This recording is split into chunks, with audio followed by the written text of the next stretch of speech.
আমার কিছু কথা আছে। ঠিক আছে বলেন। না না, আপনিই বলেন। আপনিই বলেন। সমস্যা নাই, আপনি বলেন না। দেখেন, আমি যদি আগে বলি আমার কোনো কথা যদি আপনার খারাপ লেগে যায়, তখন তো আপনার কথাগুলো আমার অজানা থেকেও যেতে পারে। আপনার কাছে খাতা কলম আছে? কেন? আপনি আপনার কথাগুলো খাতায় লিখলেন, আমি আমার কথাগুলো খাতায় লিখলাম, তারপর না হয় দেখলাম, তাহলে তার কোনো দ্বিধাবোধ কাজ করবো না। বাহ, বুদ্ধি আছে। আমার কিছু লেখা শেষ। আমার আমি আপনাকে আপনি করে বলবো, তাতে দুজনের প্রতি সম্মান অনেক বেশি থাকে। বাহ। যতদিন আমি দেশে আছি, একটা দিন একটা রাত আপনি আমার রেখে একা থাকতে পারবেন না। আমি আপনাকে রেখে একা থাকতেও চাই না। আমার স্বপ্ন বিয়ের পরে জামাইয়ের সাথে প্রেম করব। আপনি তো কিছুদিন পরে বিদেশ চলে যাবেন, যাওয়ার আগে আমার স্বপ্নগুলো পূরণ করে দিবেন।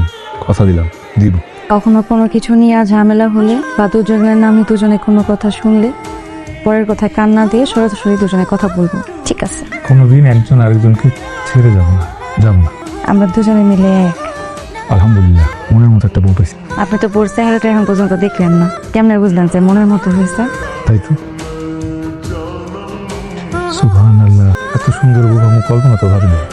হাই আল্লাহ, আপনার আবার কি হলো? এই যে শুনছেন, উঠেন। আরে আপনি কি উঠবেন না ঘুম থেকে? আরে এত বেলা পর্যন্ত ঘুমাইলে মানুষজন কি করবো? উঠেন না। এই যে উঠেন, উঠেন না, উঠেন। আপনি কে? এনে কি করতেছেন? ঢুকছেন কেন রুমে আমার? হ্যাঁ, এটা আবার কি কয়? আমি আপনার বিবাহিত স্ত্রী, কালকে না আমাকে বিয়ে হইলো। ফালতু কথা বাদ দেন। মতলব কি আপনার? এনে আসেন কেন? ঘুমা ঘুমা। আমা, হ্যাঁ, আপনার কি পাগল নাকি? মাথা মতো সিট আছে? হায় আল্লাহ, আমার আব্বা একটা পাগলের লাগে আমার বিয়ে দিয়ে দিচ্ছে, এখন আমার কি হবো? কপালে বুঝে পড়লো, কি করবো? ও ও, আমি তো বিয়ে করছি। সরি সরি, আসলে 28 বছরের অভ্যাস তো। একলা ঘুম থেকে যখন মন থেকে উঠছি, এভাবে সুন্দর করে কেউ ডাকে নাই। সময় দেন, অ্যাডজাস্ট হয়ে যাবে। তার মানে আপনি পাগল না? আরে না, পাগল হতে যাবো না, একটু স্লো। আপনি কিন্তু মজার আছে।